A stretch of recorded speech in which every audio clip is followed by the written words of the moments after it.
আসসালামু আলাইকুম, স্বাগতম জানাচ্ছি বিবিসি নিউজ আন্তর্জাতিক সংবাদে। শুরুতেই সংবাদ শিরোনাম, এরপর বিস্তারিত। ইরানের প্রেসিডেন্ট খামেনিকে সরিয়ে ইরানকে দখলে করতে চায় ট্রাম্প। খামেনির নামে মিথ্যা অপবাদ দিয়ে ট্রাম্প এখন ইরানকে তার দখলে নিয়ে নিবে। ইরানে খামেনির বিকল্প শাসক চায় যুক্তরাষ্ট্র।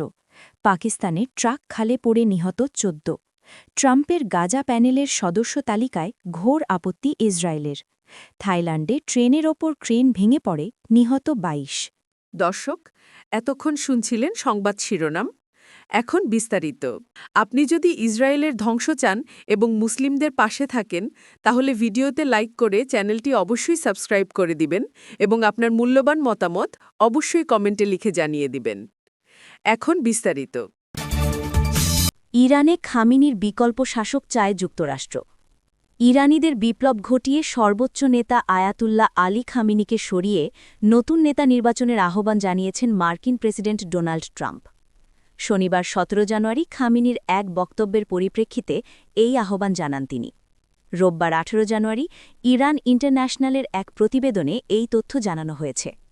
ইরানের সর্বোচ্চ নেতা বলেছিলেন, ইরানে বর্তমানে যে বিক্ষোভ সহিংসতা রয়েছে, এর পেছনে মার্কিন যুক্তরাষ্ট্রের সম্পৃক্ততা রয়েছে।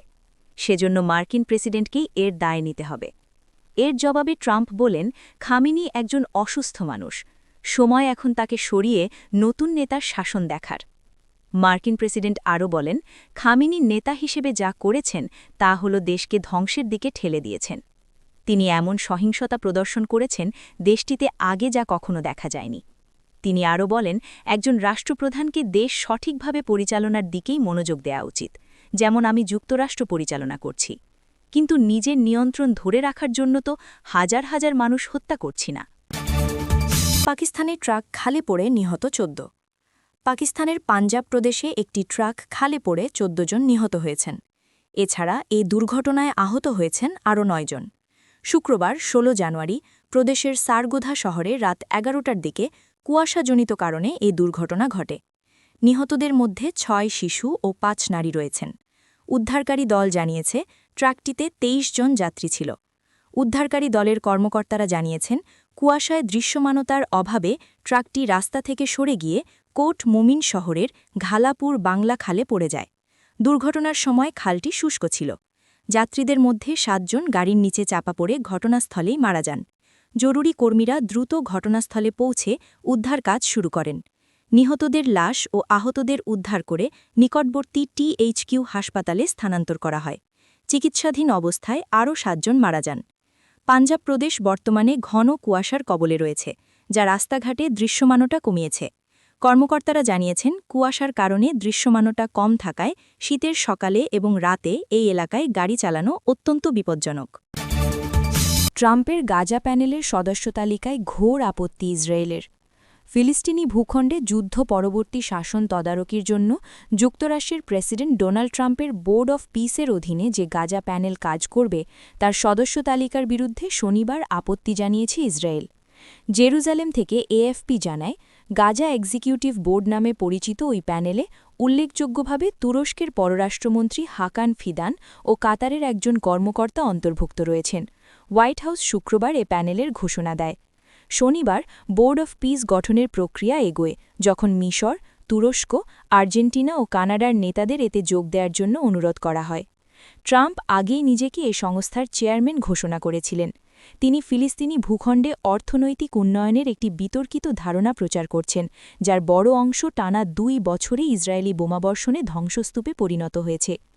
যুক্তরাষ্ট্রের প্রেসিডেন্ট আরও বোর্ড অফ পিসে নিজের পররাষ্ট্রমন্ত্রী মার্কো রুবিও, সাবেক ব্রিটিশ প্রধানমন্ত্রী টনি ব্লেয়ার এবং জ্যেষ্ঠ আলোচক জ্যারেড কুশনার ও স্টিভ উইটকফকে মনোনীত করেছেন, যাদের বেশিরভাগই গাজা এক্সিকিউটিভ বোর্ডের সদস্য। শনিবার ইসরায়েলের প্রধানমন্ত্রী বেনিয়ামিন নেতানিয়াহুর দফতর এক বিবৃতিতে জানায়, বোর্ড অফ পিসের অধীনস্থ গাজা এক্সিকিউটিভ বোর্ডের গঠন সংক্রান্ত ঘোষণা ইসরায়েলের সাথে সমন্বয় করে করা হয়নি। এটি ইসরায়েলের নীতির পরিপন্থী। থাইল্যান্ডে ট্রেনের ওপর ক্রেন ভেঙে পড়ে নিহত ২২। থাইল্যান্ডের উত্তর পূর্বাঞ্চলে একটি যাত্রীবাহী ট্রেনের উপর নির্মাণাধীন প্রকল্পের ক্রেন ভেঙে পড়ে অন্তত ২২ জন নিহত ও অন্তত ৮০ জন আহত হয়েছেন। বুধবার ১৪ জানুয়ারি সকালে নাখুন রাজ্যাসীমা প্রদেশের শিখিও জেলায় এই দুর্ঘটনা ঘটে। রাজধানী ব্যাংকক থেকে উবন রাজ্যাথানী প্রদেশে যাচ্ছিল ট্রেনটি। থাইল্যান্ডের পরিবহনমন্ত্রী ফিপাত রাচ্চাকিত প্রাকর্ন এক বিবৃতিতে জানান, ট্রেনটিতে মোট ১৯৫ জন যাত্রী ছিলেন। তিনি ঘটনার পূর্ণাঙ্গ তদন্তের নির্দেশ দিয়েছেন। মন্ত্রী জানান, ক্রেনের আঘাতে ট্রেনের ৩টি বগির মধ্যে ২টি মারাত্মকভাবে ক্ষতিগ্রস্ত হয় এবং নিহতদের বেশিরভাগই ওই ২টি বগের যাত্রী। ব্যাংকক থেকে আল জাজিরার সাংবাদিক টনি চেং জানান, ট্রেনটি একটি উচ্চগতির রেললাইন নির্মাণস্থলের নিচ দিয়ে যাওয়ার সময় ওপর থেকে একটি ক্রেন ভেঙে পড়ে। ক্রেনটির সঙ্গে সংঘর্ষে ক্রেনটি লাইনচ্যুত হয় এবং কিছু সময়ের জন্য আগুন জ্বলে ওঠে। প্রথম দিকে নিহতের সংখ্যা ৪ বলা হলেও পরে তা দ্রুত বেড়ে ২২ এবং সর্বশেষ ২২ জনে পৌঁছেছে বলে থাই পুলিশ জানিয়েছে। হতাহতের সংখ্যা আরও বাড়তে পারে বলে আশঙ্কা করা হচ্ছে।